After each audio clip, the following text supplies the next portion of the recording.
Hello everyone.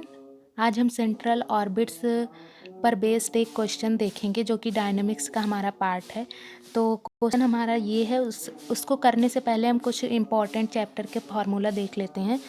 दो ही फार्मूले हैं इस चैप्टर में जो पूरे सवालों में हमें देखने को मिलेंगे। तो पहला फार्मूला क्या है, differential equation of central orbit polar form में। तो ये फार्मूला जो है 2017 में इसका प्रूफ पूछा गया था। तो यहाँ पे है, हम सिर्फ छोटी छोटी जानकारी इसके बारे में लेंगे, डिटेल में नहीं जाएंगे क्योंकि यहाँ पे हम इसका डिटेल वीडियो के बारे में नहीं बात कर रहे हैं। हम सिर्फ क्वेश्चन को डिस्कस करने के लिए सिर्फ इसकी जानकारी ले रहे हैं। तो D two U upon D theta square plus U is equals to F upon H square U square. Okay, यहाँ पे u जो है इज इक्वल्स टू 1/r होता है, या फिर ये भी कह सकते हैं u r का रेसिप्रोकल है एंड r u का रेसिप्रोकल है। और यस यहाँ पे एक कांस्टेंट है। ओके, जो सेकंड है वो आपका है differential equation of a central orbit. इसको पेडल फॉर्म भी कहते हैं। आपसे एक नंबर पे पूछ भी सकता है कि पेडल फॉर्म के बारे में, पेडल फॉर्म का जो है फॉर्मूला बताइए। तो यहाँ पे ये है H square upon P cube into D P by D R is equal to F. इस क्वेश्चन में हम यूज़ सिर्फ ये करेंगे, बस मैंने आपको बता दिया है, जब आगे जो क्वेश्चंस आएंगे उसमें इसका यूज़ होगा तो मैं आपको बार बार दोहराऊंगी नहीं। ओके, तो हमारा क्वेश्चन है यहाँ पे, a particle describe the curve R N is equal to A N cos N theta है, पावर में नहीं है, under a force F to the pole, find the law of force. ऐसे आपसे क्वेश्चन पूछेगा तो आपको बिल्कुल घबराना नहीं है, मैं आपको पॉइंट टू पॉइंट समझा रही हूँ। तो सबसे पहले हम ये लिखेंगे द इक्वेशन ऑफ कर्व, ठीक है। फिर हम इसको यहाँ से वैल्यू निकालने की कोशिश करेंगे, किसकी, हम इसकी कोशिश करेंगे d2u अपॉन डी थीटा 2, यानी कि u का थीटा के रेस्पेक्ट में सेकंड डेरिवेटिव। तो सबसे पहले चलते हैं, हम इस इक्वेशन को लिखते हैं। तो यह क्या है, द इक्वेशन हमें जो गिवन बना है, equation of curves r N is equal to A N cos N theta. अब मैंने आपको बताया था कि आर एन को क्या लिख सकते हैं, 1/u(n) लिख सकते हैं। तो जब इसको मल्टीप्लाई इधर करेंगे तो ये क्या हो जाएगा, a n you n cos N theta, और यहाँ पे क्या बचेगा 1। इसको हमने इक्वेशन फर्स्ट मान लिया है। ओके, अब इसको हम डिफ्रेंशिएट कर रहे हैं किसके रिस्पेक्ट में, with respect to theta, both side differentiate कर रहे हैं दोनों तरफ।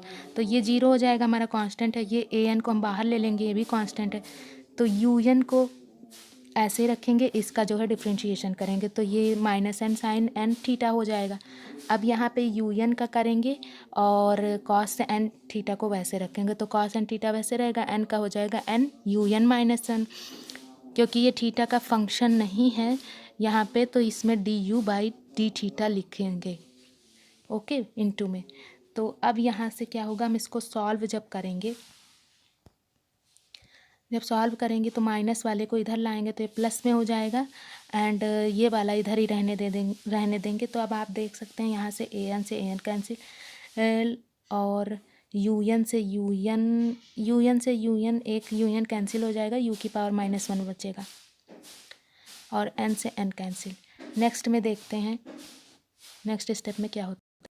जब आप वहाँ से सॉल्व करके डी यू डी थीटा की वैल्यू निकालेंगे तो आपको मिलेगा यू tan एन थीटा। इसको हम सेकेंड इक्वेशन मान लेते हैं।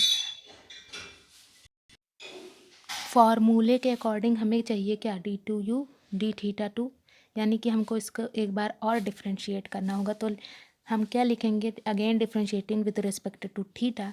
तो यहाँ पे जब डिफ्रेंशिएट करेंगे तो ये हो जाएगा d2u D theta 2, and u को वैसे रखेंगे, tan एन थीटा को करेंगे तो ये n sec square N theta हो जाएगा। फिर प्लस लगाएंगे, फिर क्या करेंगे, u को करेंगे डिफ्रेंशिएट, तो ये हो जाएगा, थीटा के रिस्पेक्ट में कर रहे हैं तो D U D theta, and tan N theta वैसे ही रहेगा।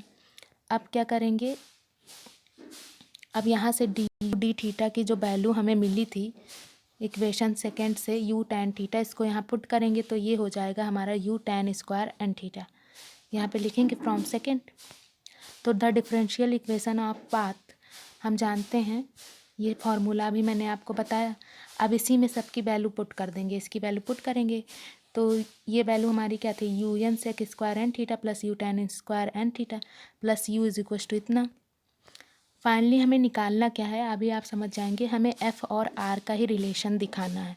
तो चलिए समझते हैं।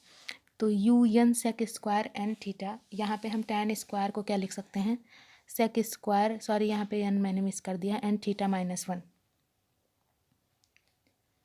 प्लस यू और F upon H square U square. अब यहाँ से आप देखेंगे कि आप अगर मल्टीप्लाई करेंगे तो ये हो जाएगा U sec square N theta, और यू को मल्टीप्लाई करेंगे तो माइनस यू और ये प्लस यू दोनों कैंसिल आउट हो जाएगा। तो हमारा आएगा कितना, इतना, और ये बाकी ऐसे ही रहेगा। अब यहाँ से आप देख रहे हैं कि कॉमन हो रहा है हमारा U and sec square N theta.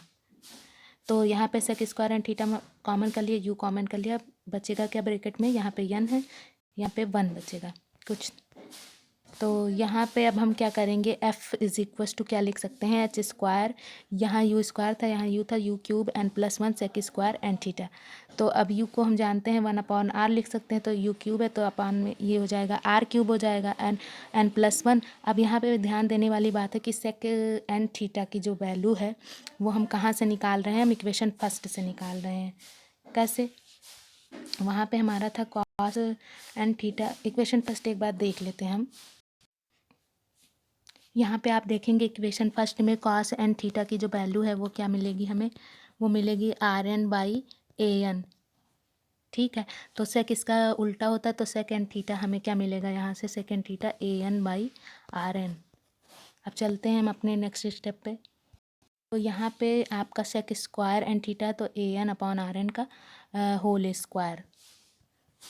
Last step पे चलते हैं अपने, जब उसको सॉल्व करेंगे पावर्स को, तो यहाँ पे ये क्या हो जाएगा, ये सॉल्व होकर हमें ये मिलेगा ए की पावर 2n और r to the power 2n plus 3।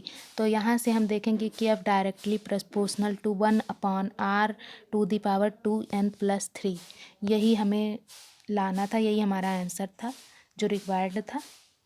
I hope आपको समझ में आया होगा। एक बार मैं फिर से रिपीट कर देती हूँ। सबसे पहले हमें एक इक्वेशन दिया हुआ था, वो हमें लिखना है, फिर उसके बाद हमें क्या करना था, डिफ्रेंशिएट करना था, किसके रेस्पेक्ट में, थीटा के रेस्पेक्ट में। और इसको सबसे पहले अगर आर में दिया था तो हमें यू में चेंज करना है, क्योंकि हमें चाहिए क्या, डी यू डी थीटा। अब जब हम डी यू डी थीटा की वैल्यू निकाल लेंगे तो उसके बाद हमें फिर से डिफ्रेंशिएट करना है D two D theta two, second order. फिर उसके बाद हमें ये वाला फॉर्मूला यूज़ करना है और उसमें इसकी वैल्यू रख देनी है जो हमें डी यू डी थीटा की मिलनी, फिर सॉल्व करके और एफ एंड आर का डायरेक्ट क्या रिलेशन है वही हमें निकालना है। Okay, thanks for watching this video.